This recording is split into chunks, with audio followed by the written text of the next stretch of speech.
And Isaac, now hence I expect you will be adding people. Yeah, definitely. I'm on that, sir. Okay, let's begin. Let's begin.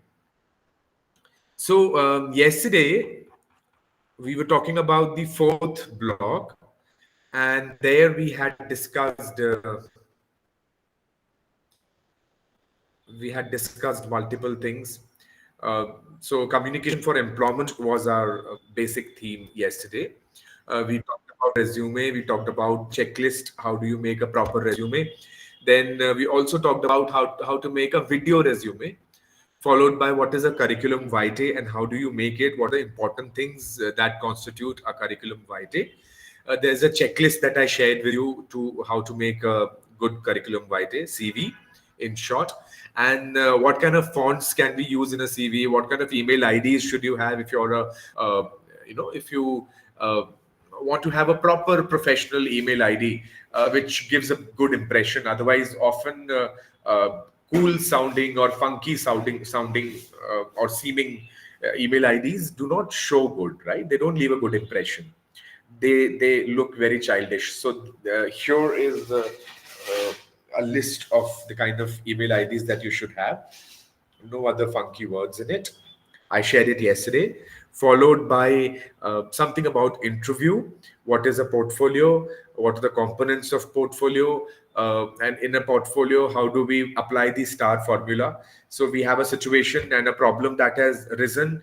What was the target and task before you, and what action did you take on it, and what was the outcome or the result of that action? The star formula, which can be applied in so many ways. Then we also discussed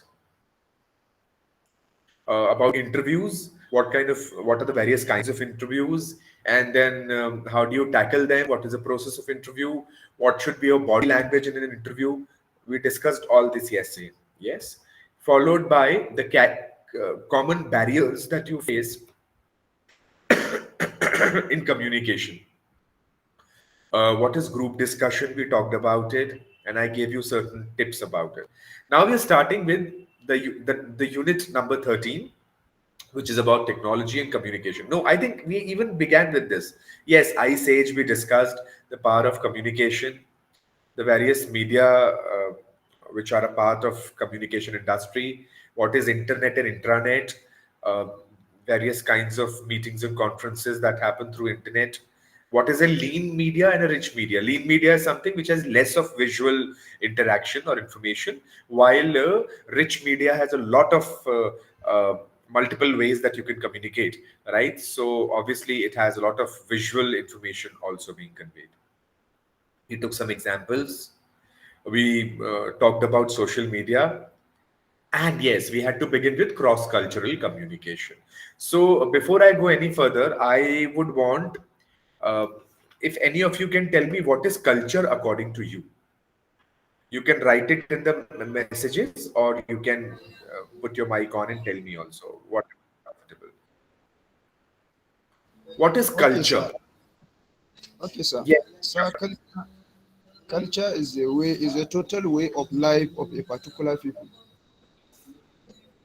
yeah, way of life. Agreed, agreed. Way of life or lifestyle. Uh, very much. Anything else that you would want to add? Anybody? What is culture? Yes, Anybody else? culture is a hello. Yes, Go hello. ahead. Go ahead. Yes, yes, Manuel. I'm listening to you. Yes, Please go ahead.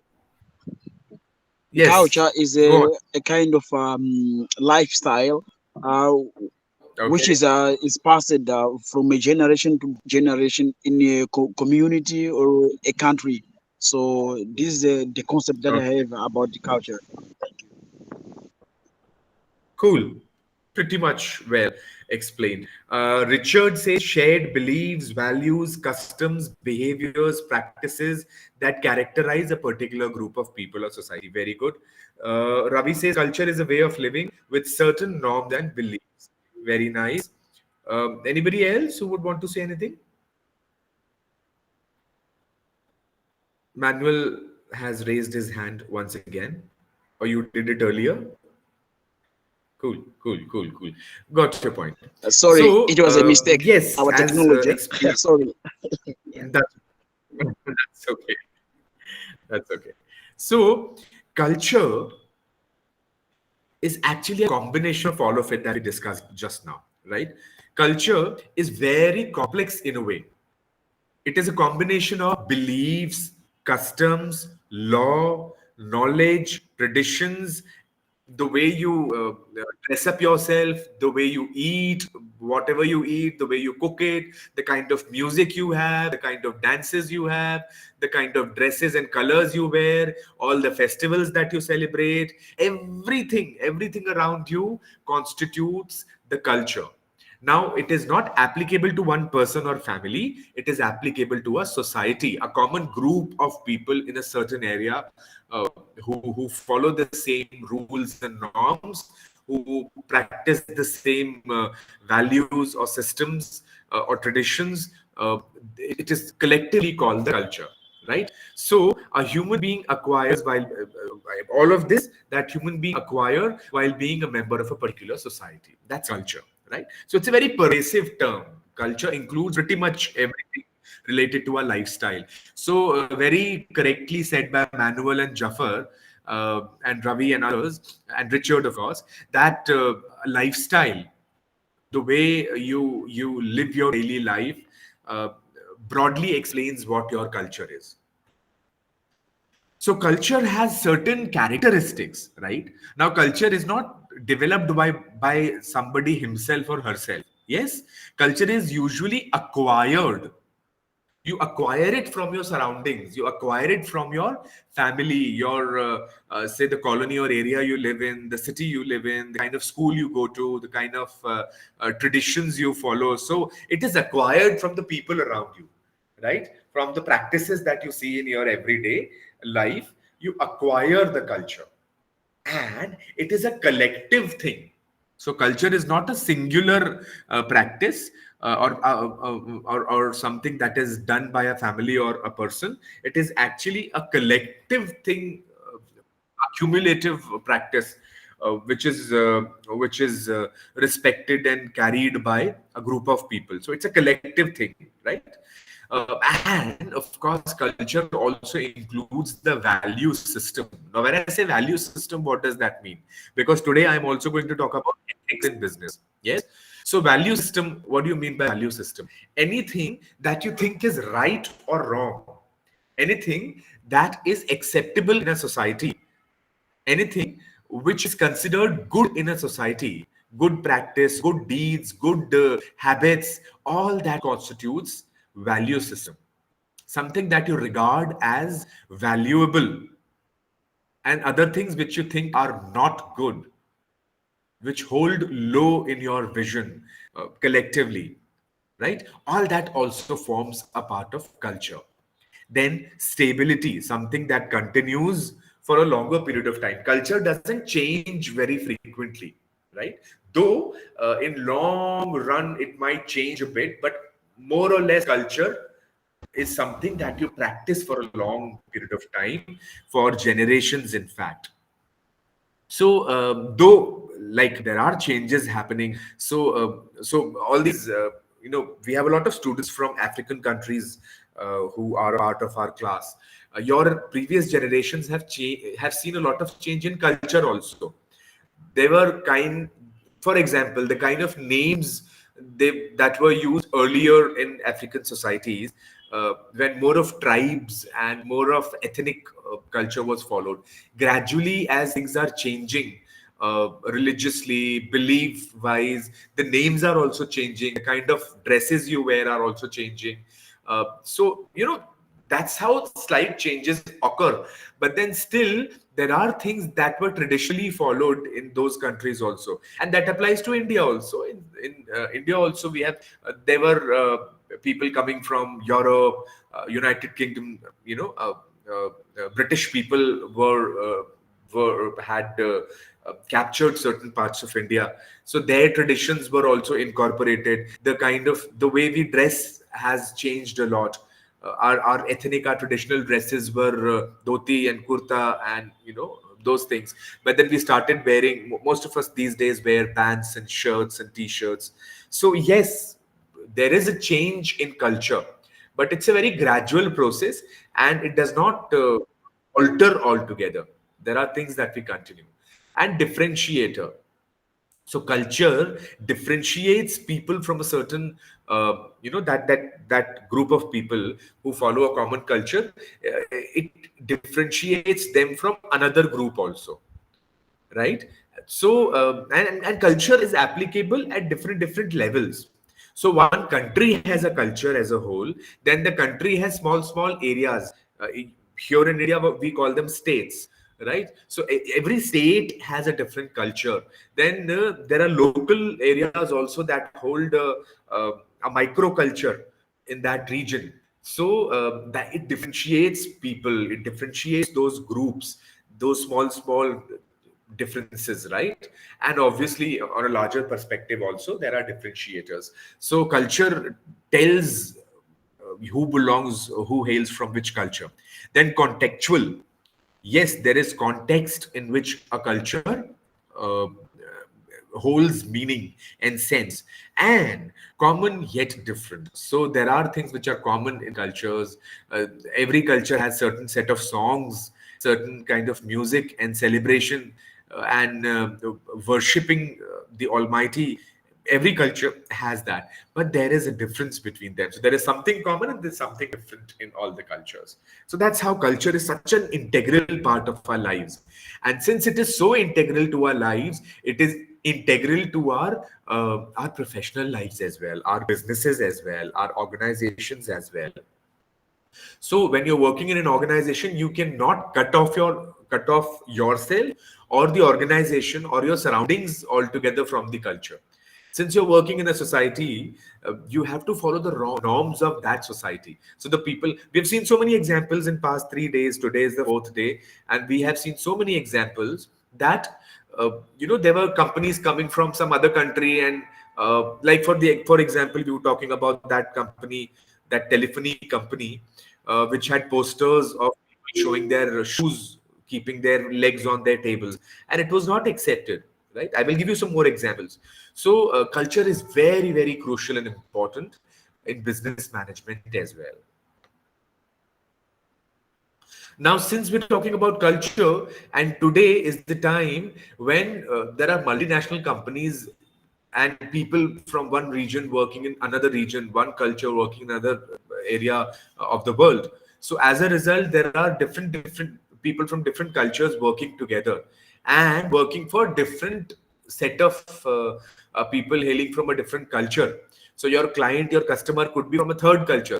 Two, three of you might be working, A, B, C, they are from different cultures. They're working in one organization, and the organization also has a culture, and the people they're catering to are also practicing, say, some different culture, right? So cross culture is something where people from different lifestyles come together. So cross culture is a concept that recognizes the differences among business people of different nations, backgrounds, ethnicities, and importance of bridging them. So there are differences, but how do you bridge those differences is important.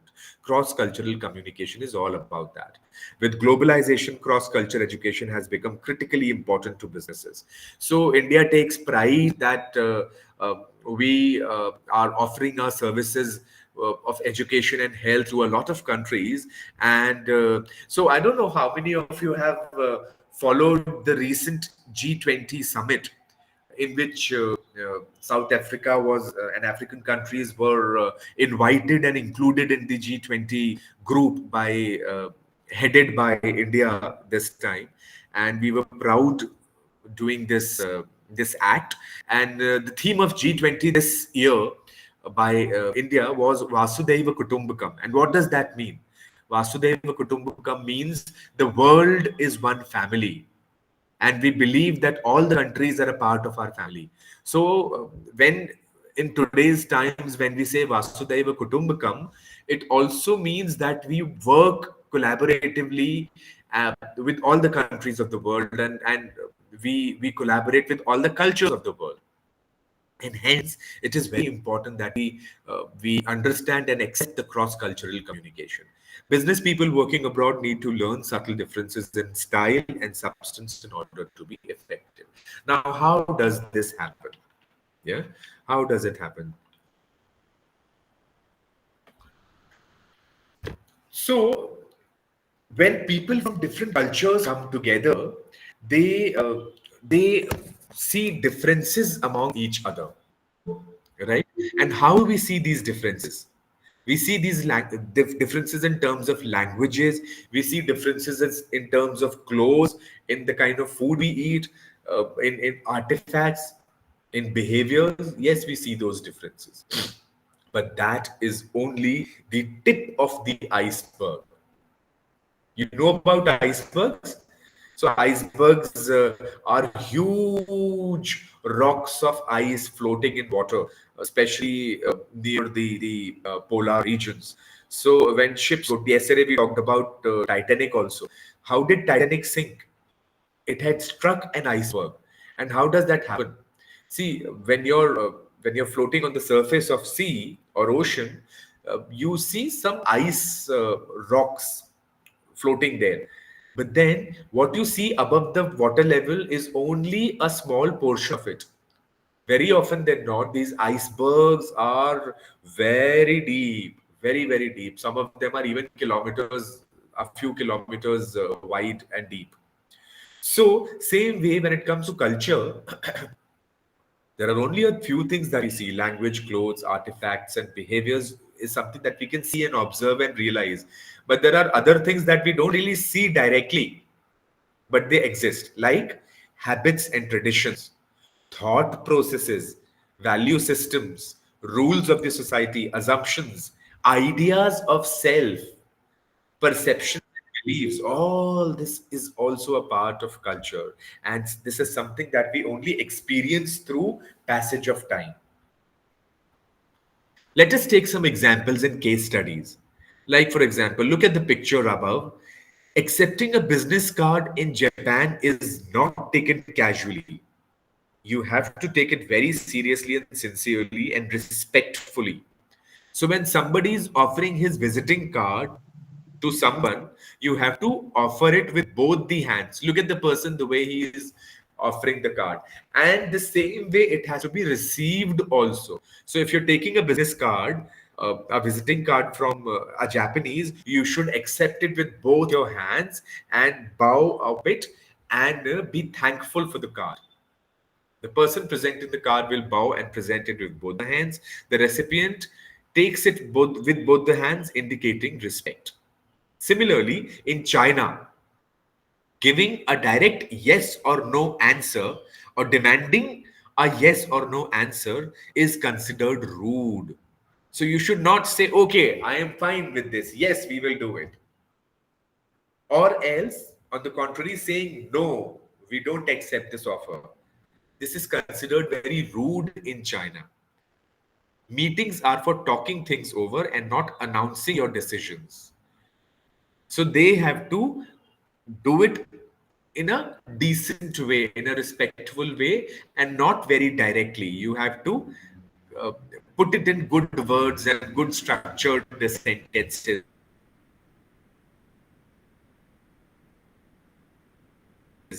right?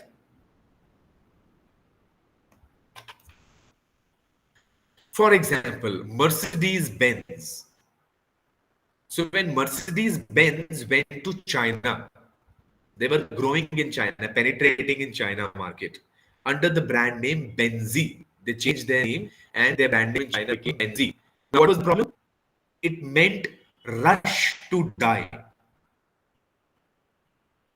So in their local dialect, in their local language, the sound of Benzi meant rush to die. So any vehicle which is named rush to die, would anybody want it? No, of course not. So when you enter the market language and its meaning, connotative, denotative meaning in that market, in that area, has to be studied well. Next, Fiat. Now, Fiat is another very famous car brand, and when they were launching their car, Lancia Delta, right? When they were launching this car, they hired the services of a very famous Hollywood actor. Now, who is this famous Hollywood actor? You can see him on the screen. His name is Richard Gere. Richard Gere is a very famous Hollywood actor. So Richard Gere was appointed the ambassador of this brand, Fiat, when they entered the market of Tibet. Right now, the actor Richard Gere was hated in China. Why? Because Richard Gere supported Dalai Lama and the Tibetan Buddhist people. He was friends with them and he shared good rapport with Dalai Lama. Now, Tibet has been occupied by China by force, right? And hence, there is a resistance in Tibet against Chinese people. The Tibetan people do not really appreciate Chinese government. And when Tibetan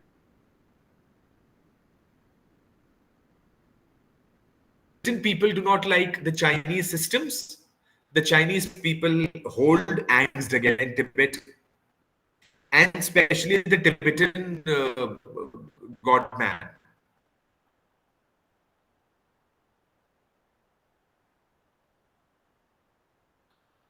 Dalai Lama. Dalai Lama lives here in India because of the atrocities of China in Tibet. So the people in China did not like somebody who was friends with Dalai Lama. And hence, when Fiat entered that market, people in China did not accept Fiat because of Richard Gere being friends with Tibet and he became the ambassador. So much of cultural complication, which we need to understand, and uh, whenever we enter a market, respect it and plan your strategies accordingly.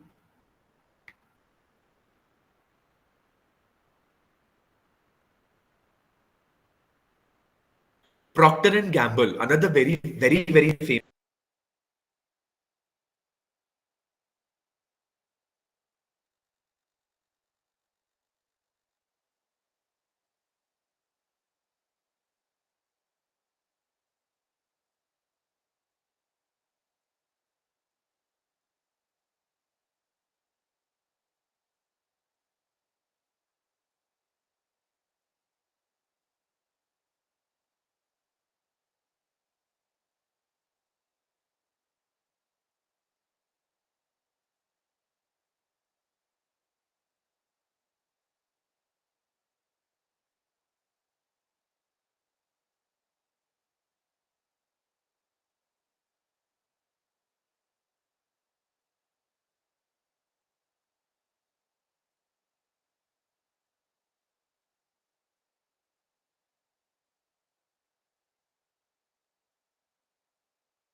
I'm sorry, my throat was getting dry and I forgot to keep water today. Sorry about it. I'm really sorry. So, yes, Procter and Gamble in when Procter and Gamble launched their products in Japan, so they planned an advertisement strategy where there was a beautiful woman and she was sitting in a bathtub and her husband comes casually into the bathroom and gives her a massage. Now, for a lot of societies, this kind of a scene is normal, especially in American society, in a lot of European countries. It is very acceptable and common to show intimate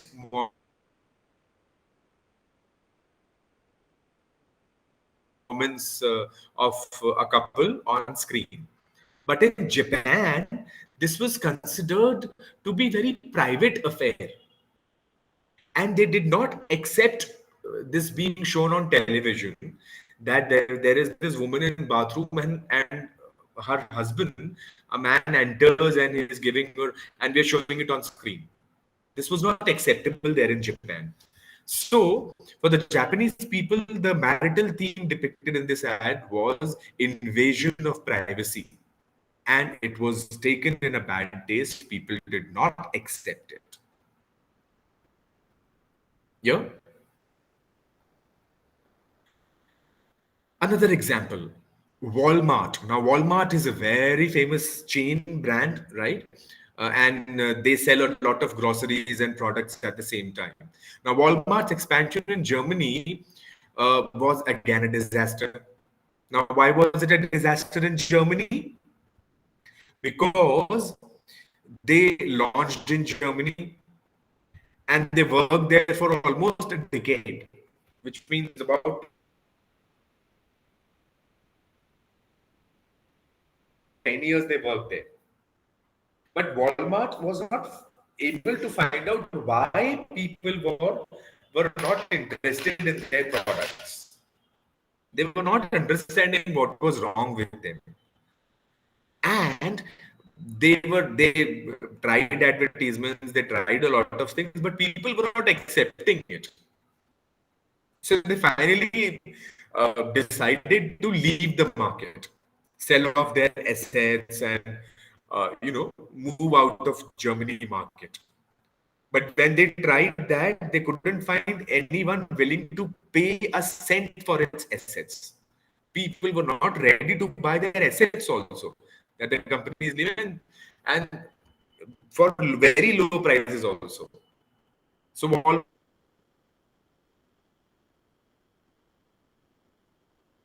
Walmart essentially paid a competitor in 2006 to take over its real estate and employee liabilities. Imagine they paid somebody to take it over. Happened. To what? Germany, having a greeter at the entrance was unsettling. So in Walmart, when you go, there is somebody standing at the entrance and he tries to welcome you and smile at you and say something good, and especially is flirting with them. Of Walmart and the culture of the German society was a mismatch. Even in higher end Germany grocery stores, it was a custom for shoppers to lift their own bags and groceries, and no shoppers wanted somebody else to touch their groceries, especially after paying. And Walmart did not understand that, and hence they failed. Such simple, small things, but how they, hamper your business. See, let's talk about Pepsi now. When Pepsi was expanding their market in China, they launched a slogan in China: Pepsi brings you back to life. This is what they said. Pepsi brings you back to life. And they spoke it in Chinese. They translated into Chinese. So the sentence was Pepsi brings you back to life. And this was translated in the local language of China. What they did not realize was that when they translated, it was not translated perfectly. So the sentence they framed The meaning of that sentence was, Pepsi brings your ancestors back from grave. Oh my God. It was such a ghostly idea. Very spooky idea. Pepsi brings your ancestors back from the grave. Oh my God. Obviously, it wasn't accepted in that market. Another example of Parker pen. Now, Parker is also a very famous brand. They make pens for ages now. My grandfather also used Parker pen with pride, right? So when Parker pen marketed a ballpoint pen in Mexico, they started making ballpoint pens and they started promoting it in Mexico. The ads were supposed to have read, so they made some advertisements again in the local language. Translation was done, and the meaning was, the intention to say was, it won't leak in your pocket and embarrass you. So ballpoint pens at times leak, no? They leak the ink. And as a result, your clothes get dirty. So they wanted to say, the Parker pen company wanted to say, it won't leak in your pocket and embarrass you. But the translation they did in the local language, what did that mean? Instead, the company thought that the word embarrasser, they used that word, which meant to impregnate. So what was the meaning of the sentence they used? It won't leak in your pocket and make you pregnant. Now, these are some silly mistakes, some very irresponsible mistakes, which could have been easily avoided, very easily avoided, and success could have been achieved. But then we don't pay attention to the local culture. We don't try to connect to the local people there, consult them. And that is the reason nowadays a lot of companies have started consulting, have started appointing consultants. Yeah.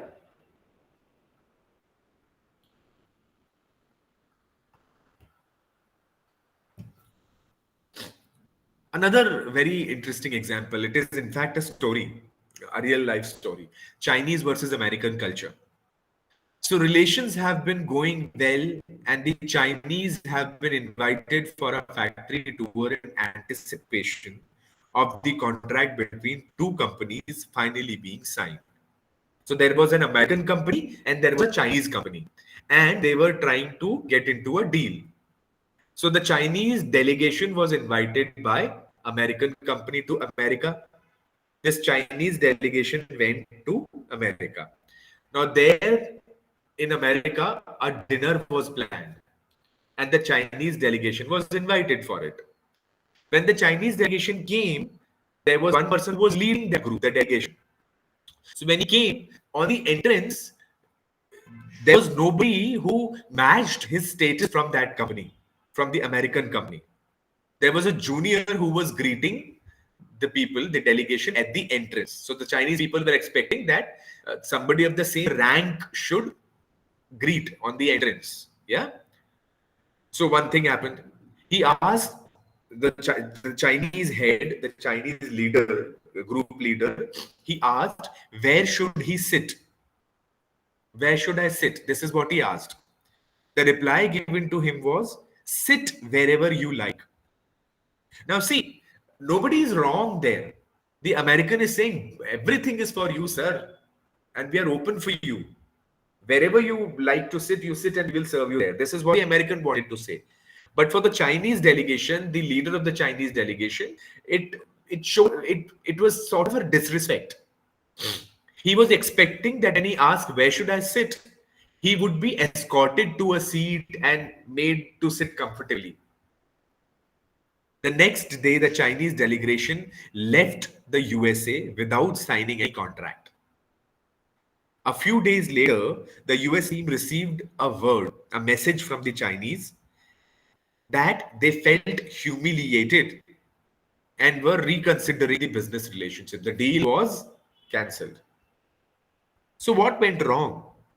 In Chinese culture, hierarchy is very important. Whereas in American culture, when the head of the Chinese delegation comes, A junior member welcoming them at the entrance was okay. To add to the insult, obviously sit anywhere was another last nail in the coffin. And hence the deal got cancelled. One more example, okay? Now, this example is also very interesting, right? So, Dutch versus British culture. So there was a Dutch a Dutch national man who was working in UK. He got transferred. He moved to UK, United Kingdoms, and he was working there. Now the Dutch people are used to being very open and frank and honest, and they give their opinions very, very honestly and directly. Right? So if you say something is good, they will consider it good. If they want to say something is fine, they will say it's fine. But in United Kingdom, the British communication culture is very different. So you have to listen to what is being said in words and think and read between the lines and think over it.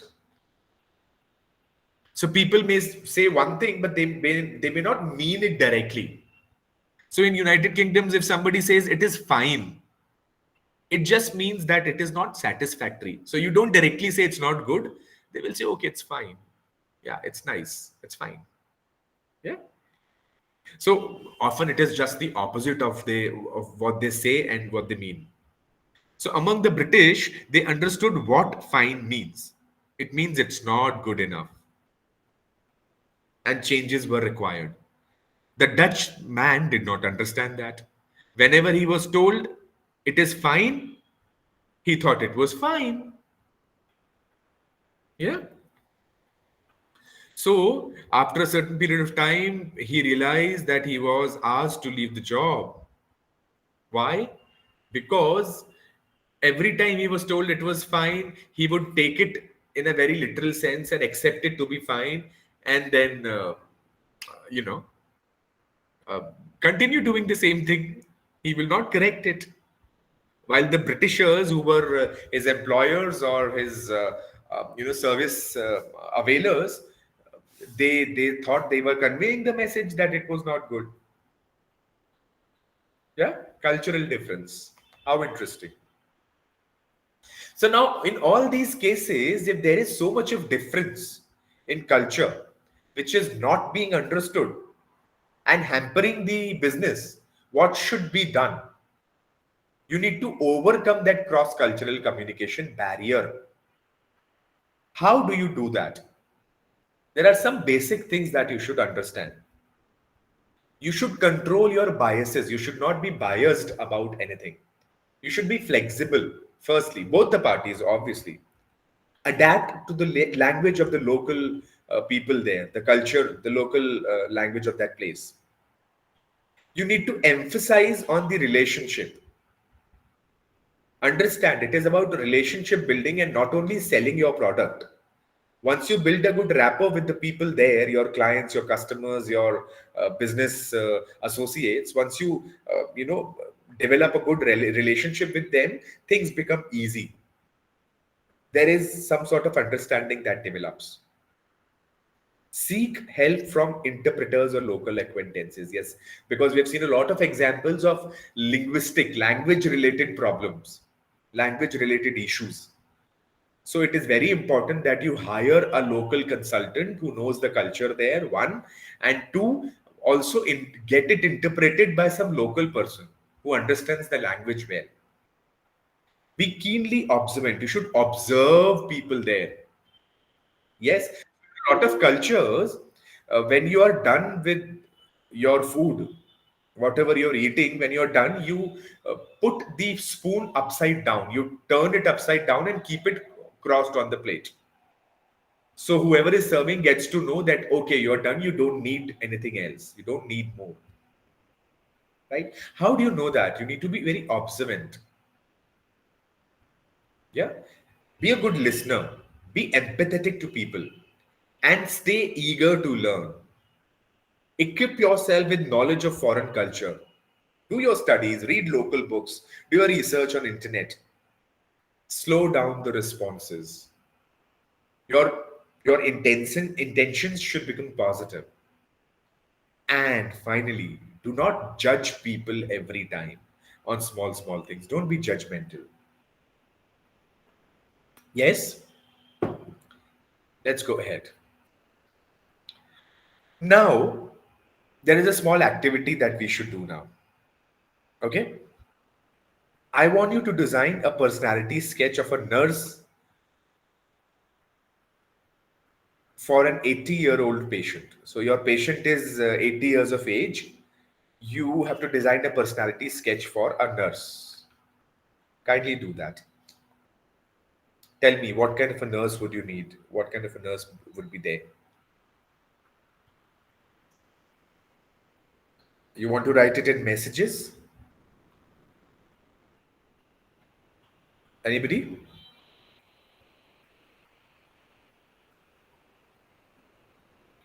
If there is a patient whose age is 80 years and we need a nurse for that patient, can you please explain what kind of a nurse we need? What kind of nurse we And should be looking for? experience, nurse, experience,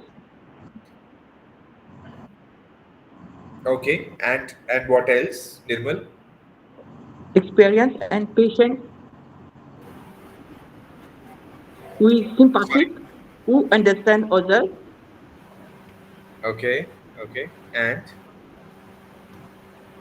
who is tolerant, tolerant. Okay, sounds good. Down to earth, understanding. And who would do that? What kind of a person would that be? Young one, Sorry? not a young person, one with experience, Uh-huh. And and knowing the needs and the needs of old people. okay. Can you speak it in complete sentence?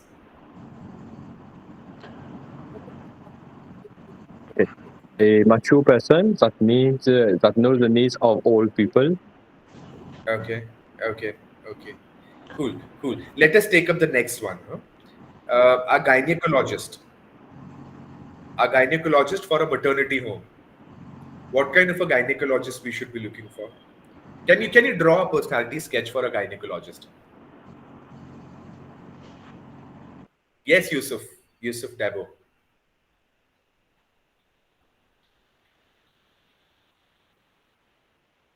Uh-huh.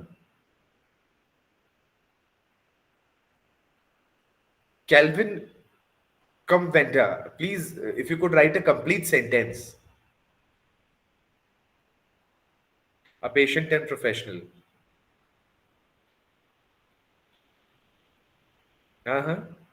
And would that be a man or a woman or what? Like prefer, preferably a woman, a woman. Okay.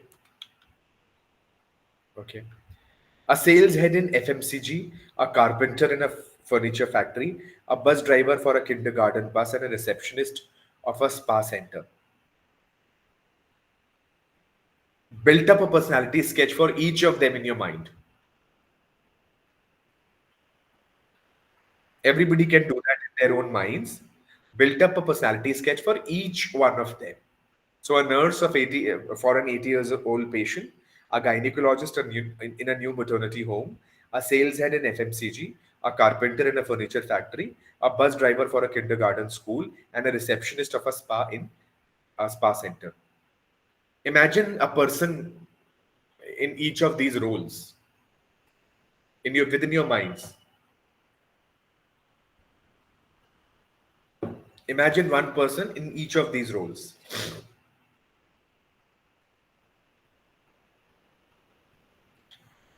So when it comes to an, a receptionist, say, a young, cute executive assistant who dresses in short skirts might get compliments, and men may even hit on her in the office. They may assume that because she has a bubbly personality, that she isn't very smart. These are stereotyped based on gender discrimination. So, So, in all these cases, when we talk about nurse, we are often talking about females. When we are talking about gynecologist, we in some way we are talking about ladies only, a female doctor. But when we're talking about sales head, we are often talking about a man. When we are looking for a carpenter, we are often looking for a man who can do this job. Usually, a driver, we're looking for a man. But for a receptionist, we're looking for a lady. And we have reasons for it. We say a young, cute executive, if she's sitting on the reception desk, people will find her good and presentable and interesting. And often, men coming over there might flirt with her, hit on her. And all the more if she's very bubbly and she talks to people smartly, they may take it as an encouragement of flirting. Now, all this is a very stereotypical behavior. Yes, and somewhere it has to do something with culture. So, what is it that we need to learn? We need to learn the cultural intelligence. CQ, cultural quotient. What is it? It is the ability to recognize and adapt to cultural differences. So obviously there will be different people in different cultures, different areas, and there will be difference between among themselves. It can give you the confidence to operate successfully in a wide range of settings. If you have this cultural quotient in you, if you understand that there will be differences and you're able to accept them and you are able to behave accordingly, that is cultural intelligence, or CQ, cultural quotient. What is CQ? Your interest, drive, and motivation to adapt to multicultural environment. You should have this idea and interest in your mind that you want to adapt to it. You're ready to work with people from different cultures. You're ready to accept their differences. You're ready to try to adapt yourself to some of the requirements and trying to uh, match your things with them. Two, having knowledge, having an understanding of those cultures, all the similarities and differences. Do your homework well, prepare yourself well for it. Your ability to plan the multicultural interactions, which means a good strategy. If there are differences, how will you handle them? This strategy you should plan. And when there are differences, when there is an understanding of it, and you have this interest of doing it, this drive of doing it, take the right action. If you do all this, then you develop this ability to relate and work effectively in culturally diverse situations. This is what is called CQ, cultural quotient or cultural intelligence. So with this, we come to an end to the cultural aspect of it. Yes, the culture and multicultural and all that. We're done with that. The last topic that we now take up is ethics in communication, which is your unit number 15. Business ethics. So this is a part of communication in our syllabus. And ethics certainly is a very crucial thing to learn and to practice. Yeah. What should be your conduct? How should you carry yourself? How should you behave? What are your rights and what are others' rights?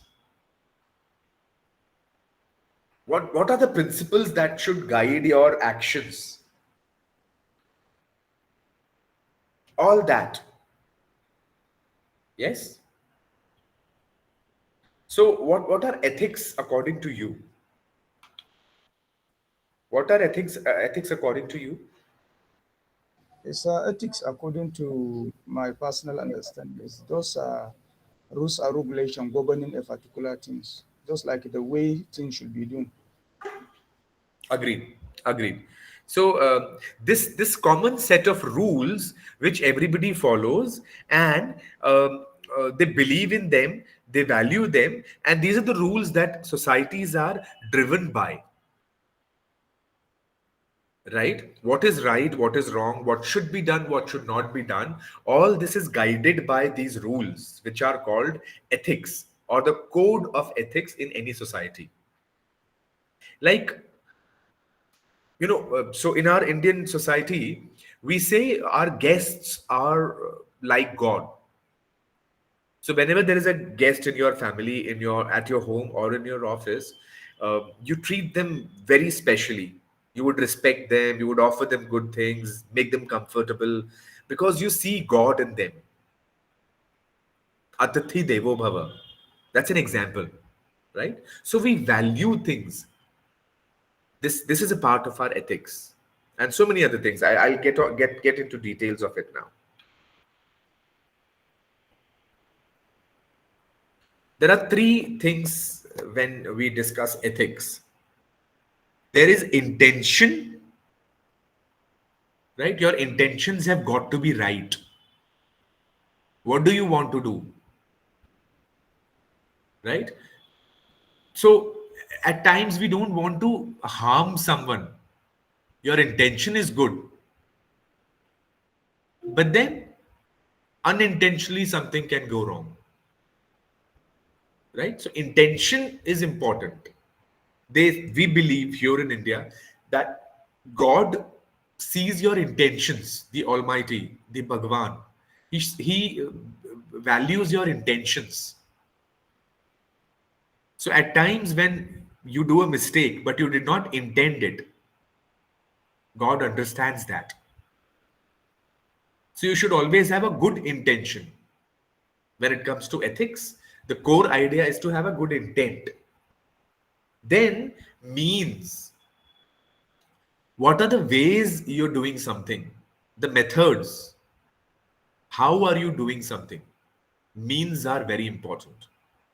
And then obviously the end, the result. What is achieved? What is practically seen and done? All three of them are important.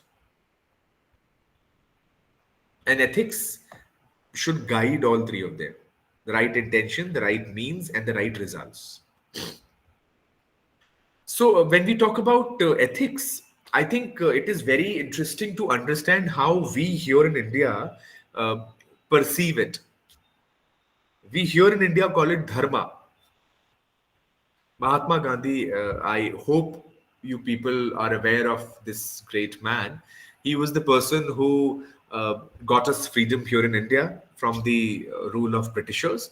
And he also worked a lot in African countries, in South Africa, especially for obviously the freedom over there, and certainly for the rights of the people there, for their respect. He fought in Africa as well as here in India. Mahatma Gandhi, Mohandas Karamchandra Gandhi.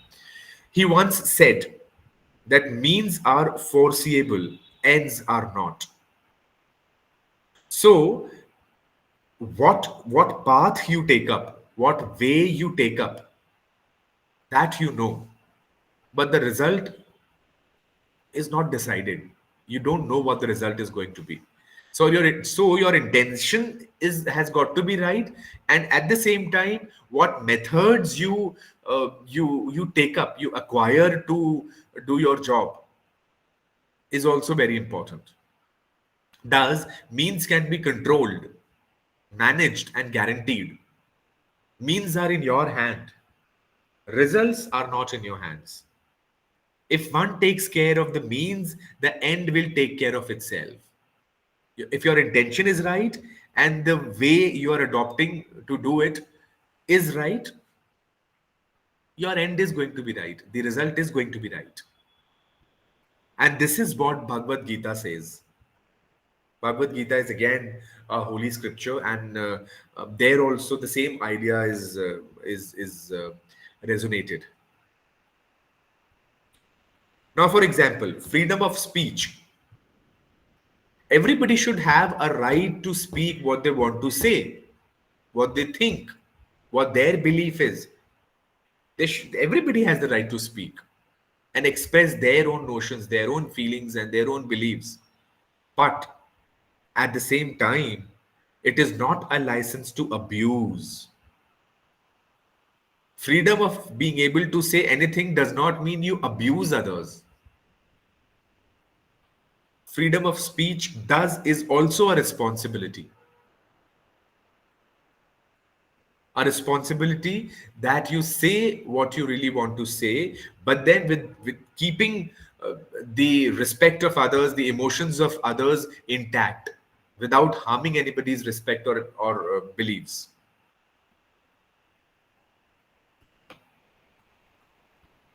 Let us take some examples from the business world now. Plagiarism, often this practice is seen in entertainment world often, but then due to advertising, a lot of other companies and sectors see plagiarism, and all the more a lot of people like, for example, there is a brand which is very successful in toothpaste. A lot of other brands in the same sector would copy their packaging style, packaging pattern, the colors, the logos, you know. So plagiarism is copying. Now, one of them is an Indian movie. The poster is being copied from another movie which is from Hollywood. Plagiarism. There was a famous movie in India called Hindi Medium. It was lifted from another Indian movie which was made in 2014. Uh, it was a Bengali movie. So one Indian movie copied from another Indian movie, Ram Dhanu, but it was a copy. So plagiarism. Another Indian movie called Dear Zindagi. It was accused of being a replica of a Canadian comedy drama, a Canadian drama, a TV series, being Erica. So Dear Zindagi was copied from it. And I'm talking about Indian market round, right? I've given examples to you from all the various countries, all the various brands, multinationals. Here I'm talking about the Indian examples. Dear Zindagi. Plagiarism, yeah? The posters are being copied. Uh, Gajani was a movie, and its poster was copied from a Hulk. Uh, Again, The Great Gatsby was the movie on the top that you see, and the lower one is another movie which copies the poster almost the same way.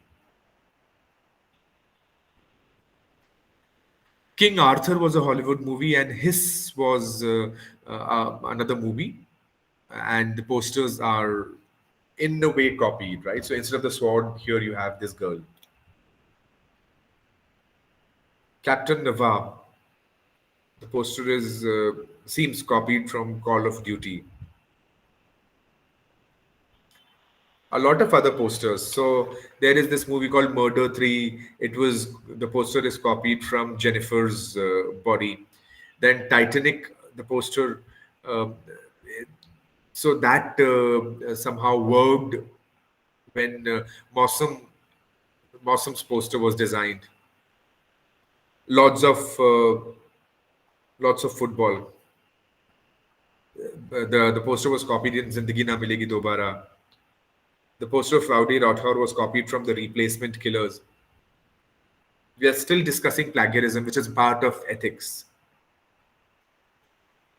So, how important are business ethics? Ethics talk about trust. Ethics are concerned with responsibility. Ethics are a part of communication, and communication is also a part of ethics. Fairness is a core idea of business ethics. Valuing relationships is very important in business ethics. And when you follow business ethics, automatically your relationships improve. You generate trust. You make a goodwill in market. And when you have good relationships, good goodwill in market, bright goodwill in market, people trust you more. If business grows, honesty one of the basic principles of ethics, ethicality, all other principles for that matter. And all this helps you improve your reputation. Business ethics are very crucial, very, very crucial. So, like there is a company called Birla in India. They don't get into leather business because they believe in non-violence. So they have gotten into a lot of other sectors, but they would never enter the leather industry, making purses, bags, or whatever, because it is related to violence, killing of animals, which is not right. There could be so many other examples. Yeah, but business ethics.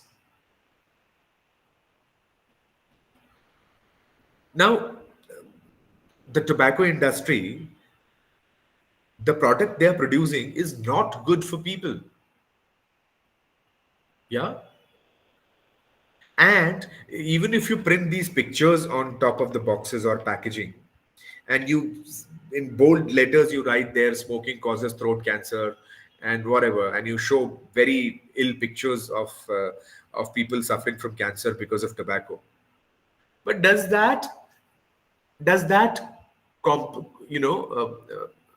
compromise that, does that uh, do enough to match what is wrong?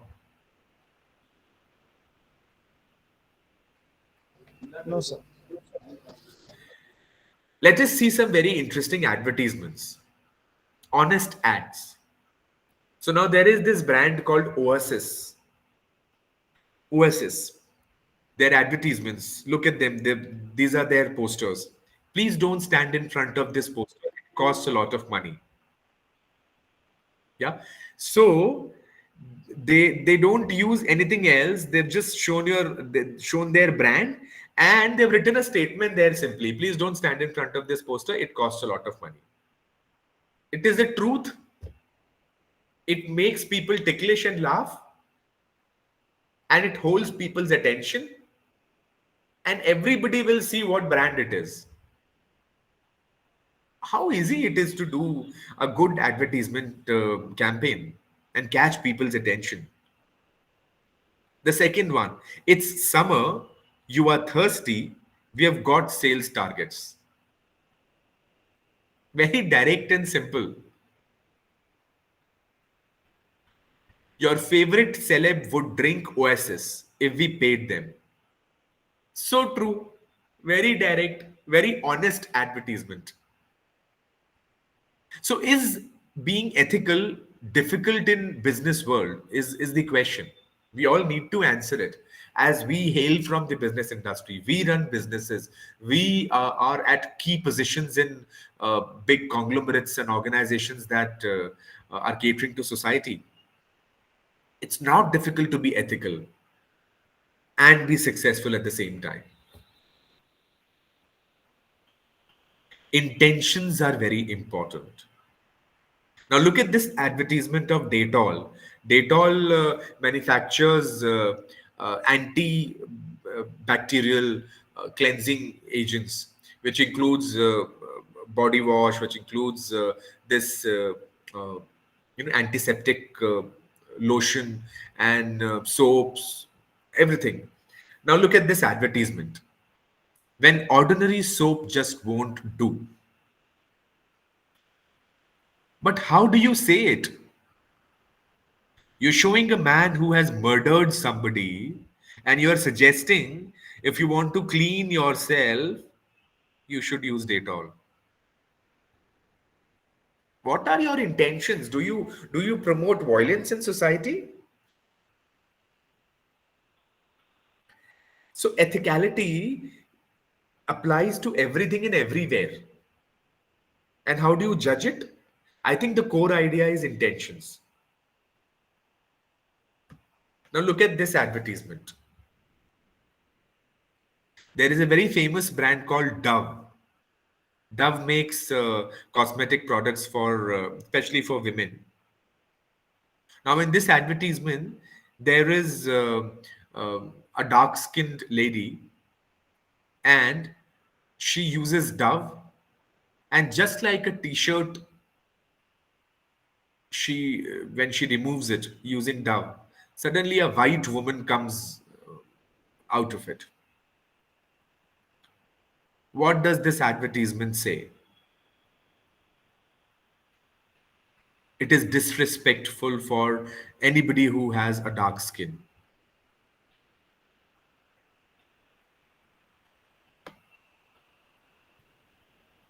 Now look at this advertisement. By the first look, it looks simple. But when you read what's written over there, are you allowing your maid to knead atta dough by hand? So when you make dough at home, right? When you knead the dough, your fingers, your hands are involved in it. Now, in this advertisement, in the second picture, they say her hands may be infected. Now, look at the grown nails of the person who's kneading. So, as a concept, it's right. Yes, when you're kneading, your hands should be clean. But why talk about your maid specifically? You are stereotyping the people who work as helping helping hands at your home or in your office. They are irresponsible, their hands could be dirty. You're putting a bad idea in people's mind.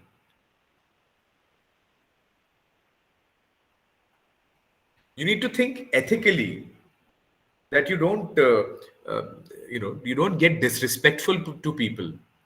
You're not prejudiced towards people, towards dark skin, towards financially backward people. And these are advertisements which are there in the public domain. This advertisement is again about a brand which is Nivea, and I think it is a skin lightening lotion or something. What does it read? Everything is white, and it reads white is purity. So if somebody is not white, he's not pure. He or she is not pure. This is what you want to convey? What is your intention? And where is your ethicality? What idea are you spreading in society? So bad. And it's so simple. It's not difficult to make alternative advertisements. Let's take a case study. Vitamin water. There was a brand called Vitamin Water. They marketed their product as something healthy compared to soda, when it was in fact filled with 8 teaspoons of sugar in a single bottle. How did they promote? Because they named their product as Vitamin Water, and they used colors which showed as though these drinks were pure fresh juices. And they advertise them by saying more muscles than Brussels. Drink at the first crack of yawn. Keep perky when you're feeling murky. But what's the fact? Every bottle has 8 teaspoons of sugar in it. How could that be healthy? They're trying to misguide their consumers. A lot of products name their, a lot of companies name their products in a way that they show as though the product is a healthy product. They use words like healthy, fresh, pure, just to give this idea that the product is healthy, while they may be using ingredients which are not healthy, which are not good for health. This is called twisting facts, more often than not in advertisements and promotions. There are organizations that use scare tactics. Now read this advertisement. There is a beautiful lady leaning against the wall, and she's sorrowful and thinking about something. What? Often a bridesmaid, never a bride. So this girl has often been a bridesmaid, but she has not become a bride yet. She hasn't found a man in her life. Then read what's written there. Most of the girls of her set were married, but not Eleanor. It was beginning to look, too, as if she never would be true.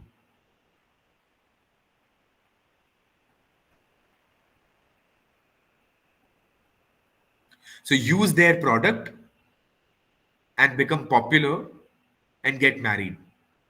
Find a man, become attractive. A woman or a man for that matter, how can they depend on a product to look good, to be acceptable in society? See, the same brand, they have advertised in the other picture as well. So this girl has found a man and the other one hasn't. Why? Because she is using a certain product.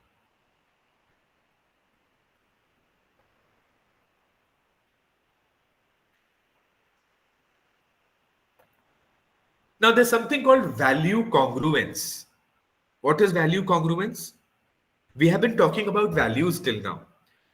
Now there are certain values that an individual follows, and there are certain values that an organization follows. Value congruence is compatibility of both these sets of values.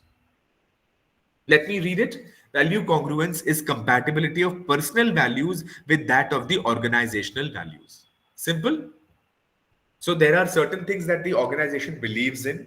There are certain things that the organization abides by, certain rules and norms that the organization follows and wants all our employees to follow.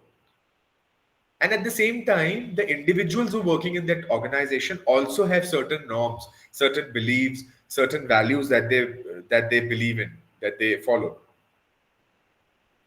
Now, both these sets of ideas, notions, and values should work in sync with each other. They should not stand face to face against each other.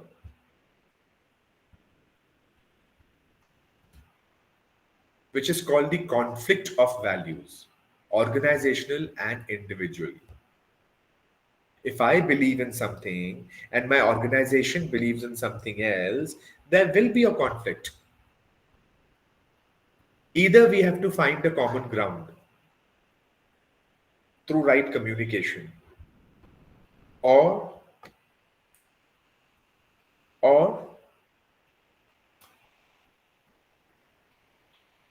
look for a solution. And what is the solution? The solution is dharma. Now, what is dharma? Dharma is an individual's duty fulfilled by observance of custom or law. So, as per the Indian tradition, everybody has a dharma. Everything has a dharma. The dharma of sun is to rise every day and shower its light, its sunlight on everything in earth. Give life to trees. Give light to people. Offer energy and warmth to people and all the beings under the sun. The dharma of a river is to offer its water, its nutrition, its coolness to people. So every individual also has a dharma. We follow we have a lot of roles to play in life. So as a son, one's dharma is to take care of his parents. As a father, the same guy's dharma is to take care of his children, give them good values, give them good education, give them good life. Same way, when an individual is working in an organization, there also he has a dharma, she has a dharma to follow.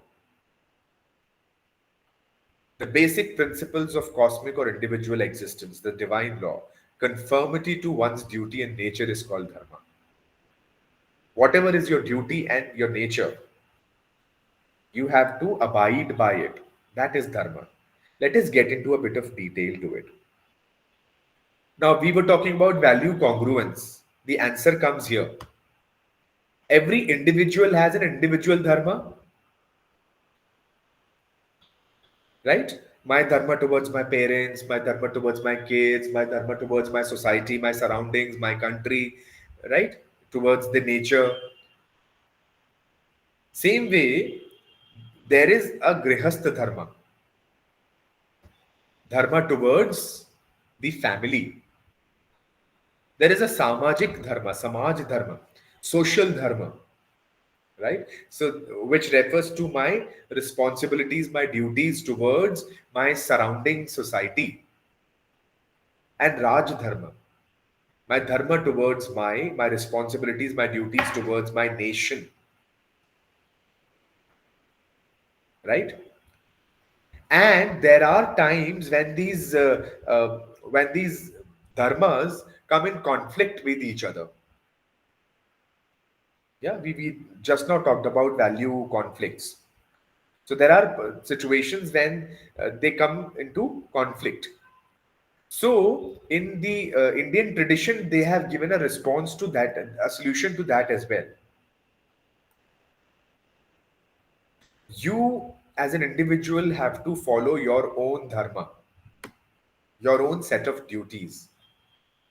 But then there arises a situation when your individual duty, your individual dharma is in conflict with your your householder's dharma, the grihastha dharma. You should give more importance to your householder's dharma. You should give more importance to the family things. But when, as a grihastha, as a householder, your dharma comes in conflict with the dharma of society, you should give importance to your dharma towards the society. And when your dharma towards your society comes in conflict with your dharma towards the nation, top priority has to be given to your dharma towards nation. So, when it comes to value congruence and value conflict, if as an individual you have certain responsibilities, and these responsibilities, so obviously you have to give importance to your responsibilities, your individual responsibilities, when they come in conflict with the responsibilities of the organization, you have to abide by the duties towards the organization. But suppose your duties towards your organization, your dharma towards your organization is in conflict with your responsibilities towards the society or nation, towards the mankind, then you have to abide to the larger perspective, larger goal. You should give priority to your duties towards the mankind or nation or society rather than the organization. Right? This is what the Indian traditions say. Dharma means the moral or ethical duty. There are several levels of dharma: individual dharma, family dharma, societal dharma, national dharma, dharma towards mankind, and dharma towards the cosmos, the universe controlled by the Almighty. Now, let us talk about some negative advertisements. What is negative advertisement? See, as an advertiser, I should promote my product. I should tell the good things of my product. But then I should not talk badly about somebody else's product. I should not find negativities and faults with somebody else's product. Is that the right way of promoting your own product? Look at this example. There's a Pepsi can which says, "Take the Pepsi challenge." Yeah. And there is a tag given, "I took the Pepsi challenge." Now, the Coke people, they strategized their own advertisement. Look at this how. They say, "I picked Coke in the Pepsi challenge." Now here, you're demeaning another brand to promote your own brand, which is not ethical. It is called negative advertising.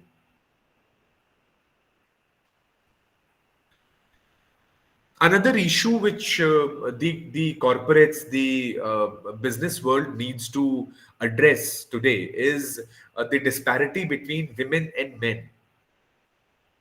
Often, the pay packages of female workers are not comparable or not equivalent to those of men at the same position.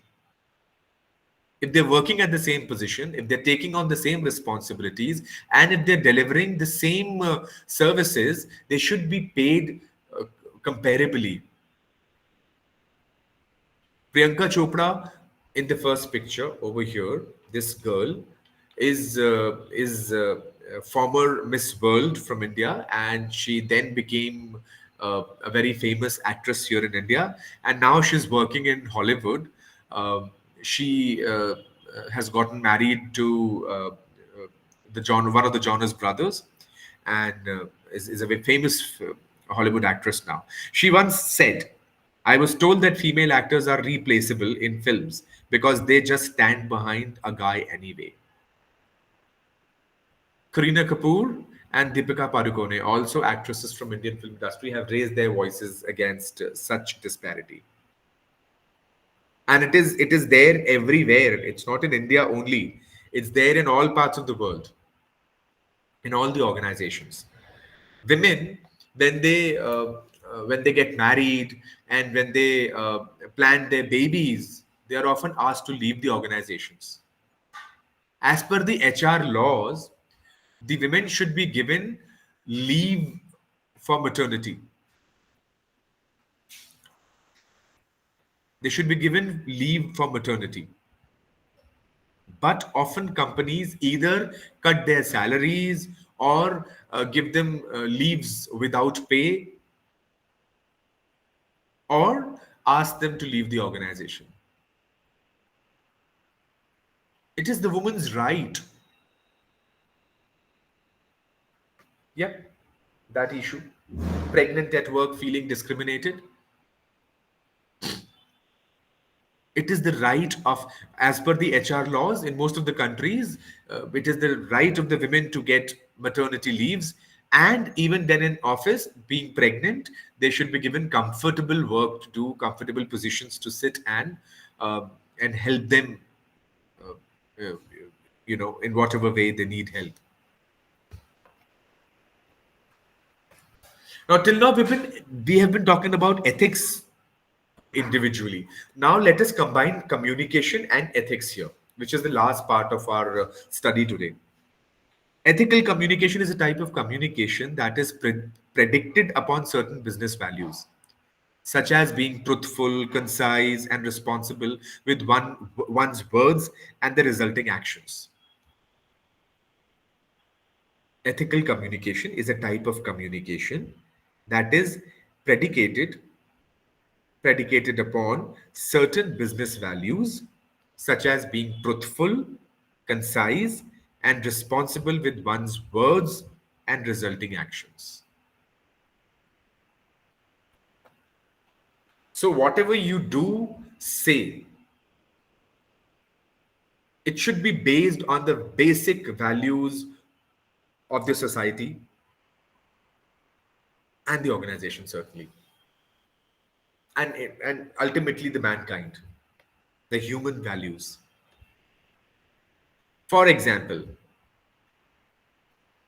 of ethical or unethical communication, right? For example, false product claims, saying my product will do this, my product will turn your hair black again, or my product will help you grow new hair even if you're bald. Hidden terms in user agreements. So you are declaring huge promises, but then there are some things which are not very specifically said, or even if they are, if they are written, they are written in very fine, very small font. Like for example, most of these companies that serve terms and conditions along with their product or promises, these are These are pages of finely printed content which nobody reads. Unethical accounting. So in order to avoid tax, to escape tax, there are changes done in accounting system. Something is done in cash, something is being shown on papers. Unethical accounting. Poor working conditions. So to make money, increase your profit, the kind of working conditions you're offering to your employees are poor and difficult. Sexual harassment. A lot of places have seen such cases. And not only to women, at times to men as well, both heterosexual and homosexual. Defamation. Yeah, defamation of an individual or a company or a brand. Trade secret misappropriation. Bribery. Asking money for doing something. And selling customer data, which is very common these days.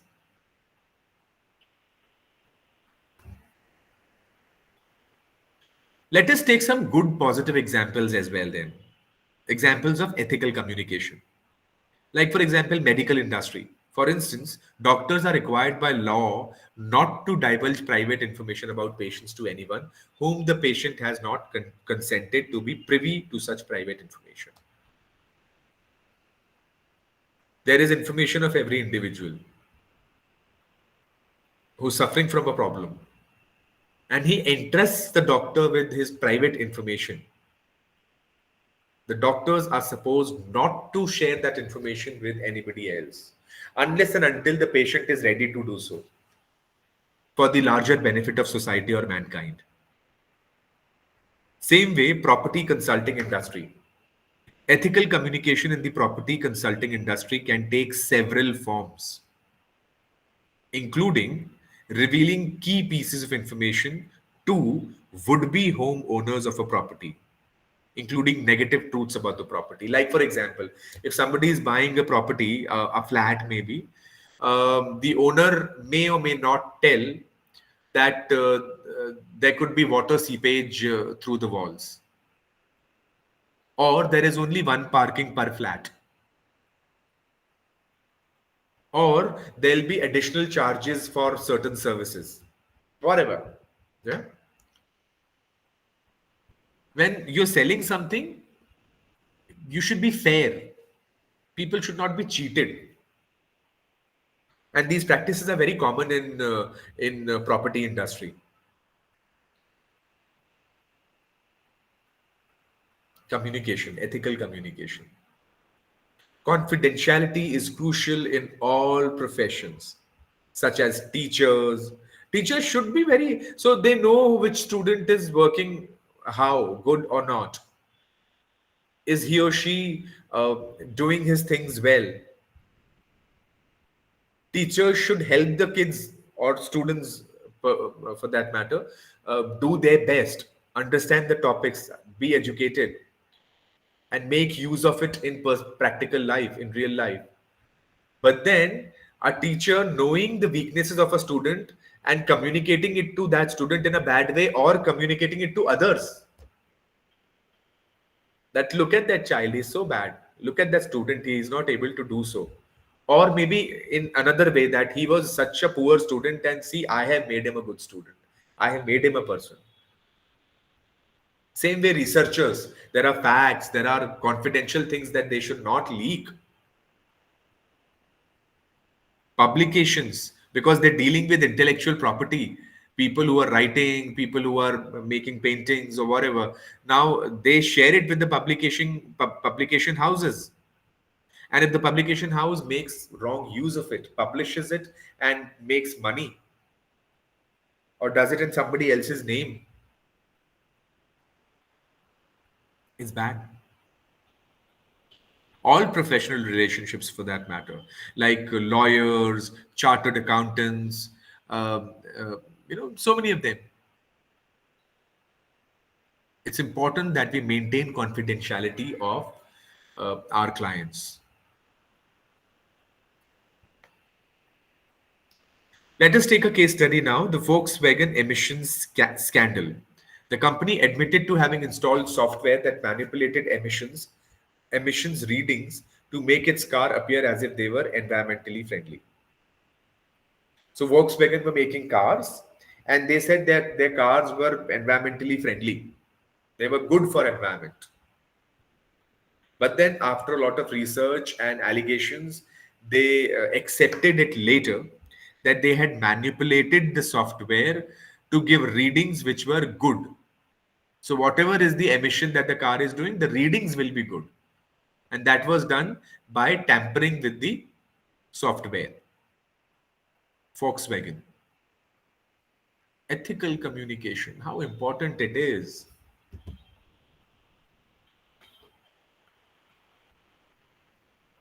Now look at this picture. There is a train coming. The driver in the train can see. Sorry, not the driver, but there's a person standing over here. Yeah, there is a train coming. This person can see that the train is coming. Now the train can either go on this track or the train can go on this track. Yes? Can you see the picture? Everybody, turn your mics on. Please turn your mic on. Yes, we can see. Yes, can we see can the- see. Yes. We can see. Now Yes, this sir. train is coming. The train is coming. This person is standing near the lever. Now this person has this power. He or she can direct the train into this direction where 5 people are standing, or he or she can direct the train, turn the train into this direction where only one person is standing. What should that person do? Stopping the train is difficult because train takes 1 to 2 kilometers even after to stop, even after pulling the brakes. So either of them have to die. Either these people will die or this man will die. What should this person do? In which direction I should think it he? would be. Yes. I think it would be right if he directs the train towards that single person. Single It is better to kill one than kill a multitude. So it is better to kill one person rather than killing 5 people. Correct? Agreed, everybody? Yes, sir. Yes, Yes. everybody agrees? No. Now suppose if I say that the routine route of the train is this, where 5 people are standing. It is the routine route of the train. And these people are well aware that the train is coming on this route. Still, they are unperturbed, knowing that this person can change the lever. While this single man knows that the train does not come usually on this track. He knows the route of the train is that side, not here. And he has told these 5 people that leave that track. The train will come there. But they are not listening to him. So this person is standing at the right place. But these people are standing at the wrong place. Now what should this person do?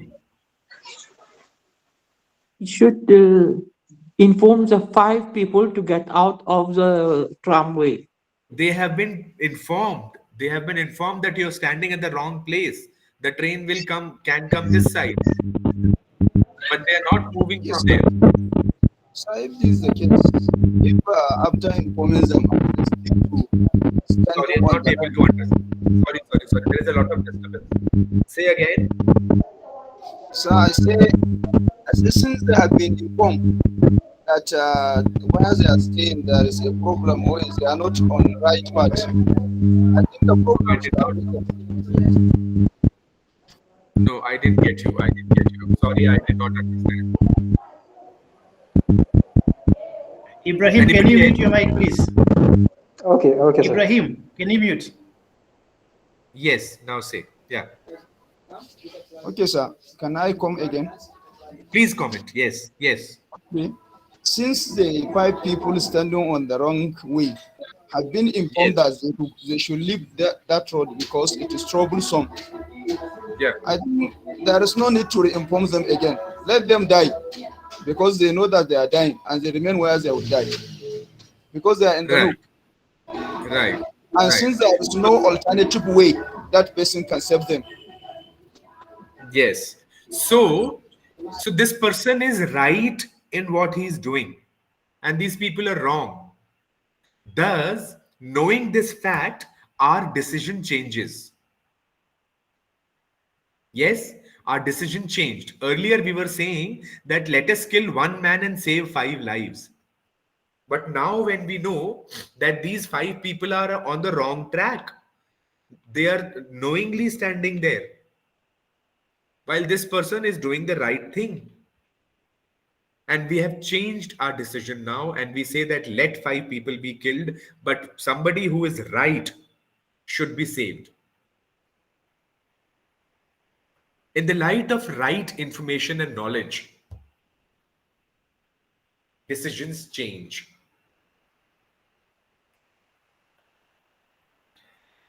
Take this question again now.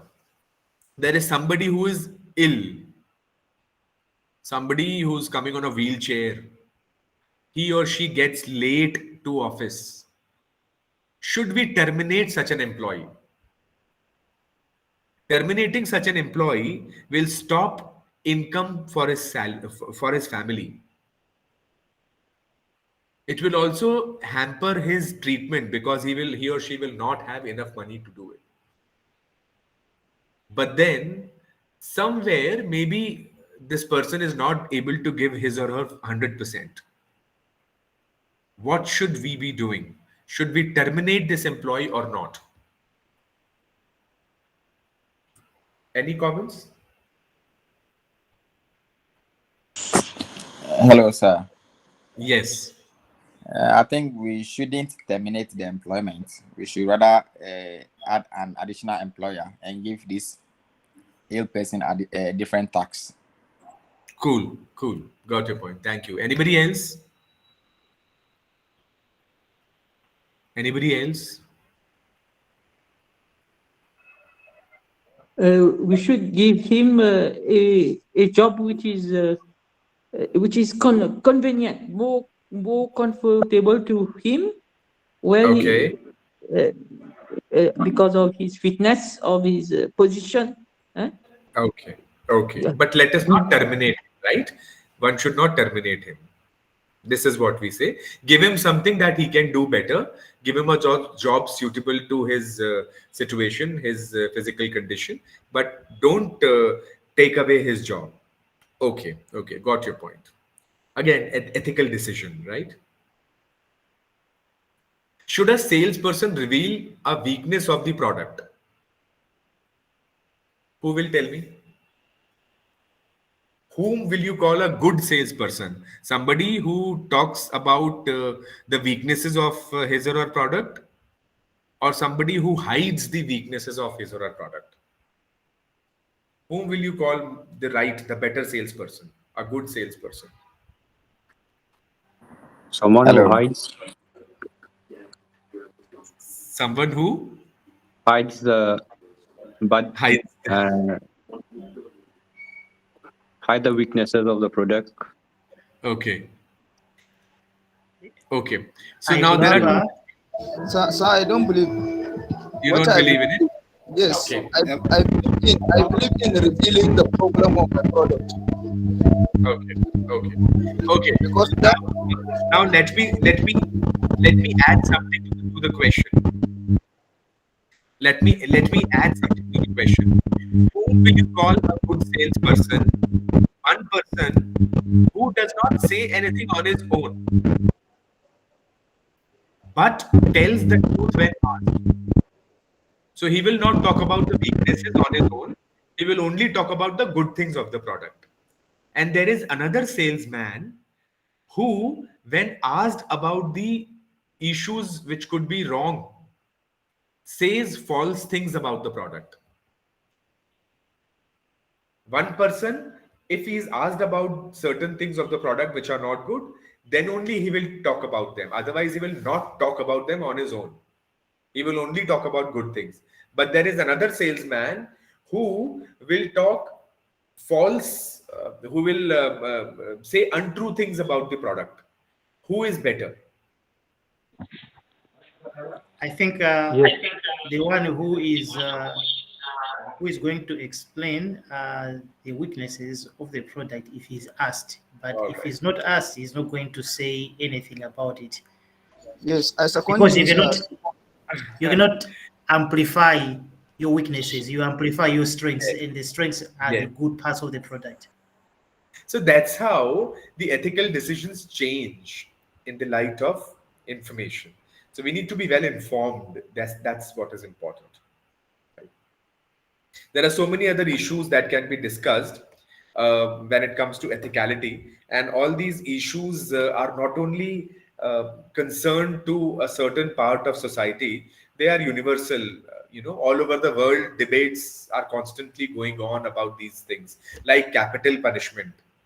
You know, taking away somebody's life when he's a dire criminal, or environment versus development. Should environment be compromised? Should trees be cut down? Etc. For development. The right to abortion. If a lady gets pregnant and she does not want that child, or the family does not want that child, the lady should have the right to abort or not. Right to abortion. Euthanasia. If somebody is not happy with his or her life, especially he's very ill and cannot be treated, and he's suffering and is not leading a good life, a comfortable, healthy life, is in pain, should he be given the right to choose death? Euthanasia. Nuclear energy. Nuclear energy, when produced, creates pollution. It emits radiations. But then at the same time, in controlled circumstances, nuclear energy can be used in positive ways also. So these are the topics which are often discussed, and there is no final conclusion reached yet. Whenever we get time, I think we need to contribute, we need to think and take these forward for a better world. Some ideas that I threw at you. Okay. Okay. That's all from my side. That's all from my side. Um, any questions, anything that you want to say or ask about today's work?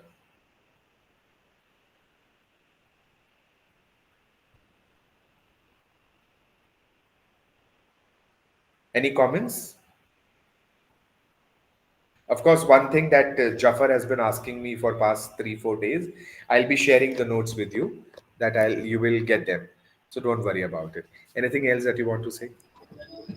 The assignment we have to do. Yes, you will get an assignment you'll have to do, and I'll be What correcting it. what the words, the number of words we have to, the words, because we will not mention what's the number of words. Any idea from your part? Yeah. Number of words is not as crucial. I think it is important that you cover the whole idea. The question that is asked should be Yeah. completely answered is important. So even Okay, if you write it in points and you cover every pertinent information related to that question, I think you can get sufficient marks. Thank you, sir. Thank you. It's a pleasure. It's a pleasure. Anybody else? Thank you, sir. See you later, sir. Okay. So, okay, there's a question. So Can you differentiate between intra and extranet with valid examples? I'm sorry to ask through it, though it was okay. Okay. So it was not internet and intranet and extranet. Yesterday, when I was talking about uh, Isaac, when I was talking about it yesterday, it was internet and intranet. So when I say inter, it is between two individuals. And when I say intra, it is within the individual, right? So when we're talking about a network which is connecting different people, different organizations, it becomes internet. And when it is connecting only within an organization or an area, it becomes intranet. So one network within an office or within a home, like LAN, local area network, is intranet. And internet is the world wide web internet. As simple as that. Yeah. Anything else? Thank you. Thank you, Mohammed Khalid, and thank you everybody else for being so kind and generous to me. You have been patient, and all of you uh, responded so well for all these 4 days. It was wonderful to interact with you people. And my email ID is, I'll write it here, right?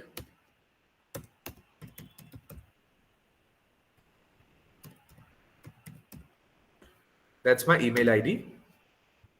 So if anybody wants to give me a response on how the session has been, or what were the faults in it, what were the shortcomings in it, and how should I improve myself for the further lectures, uh, uh, you're most welcome to give your responses. Good, bad, whatever. Uh, I would wait to see your responses. And certainly it was so good being with you all. Thank you so much. We'll break for today. And yes, we'll supply you with the information that you asked for, the notes and presentations. Thank you so much. Thanks a lot. And God bless you all. Thank you very much, sir. Bye-bye. Thank you so much. Bye-bye. Bye-bye. Bye-bye, everybody. Bye.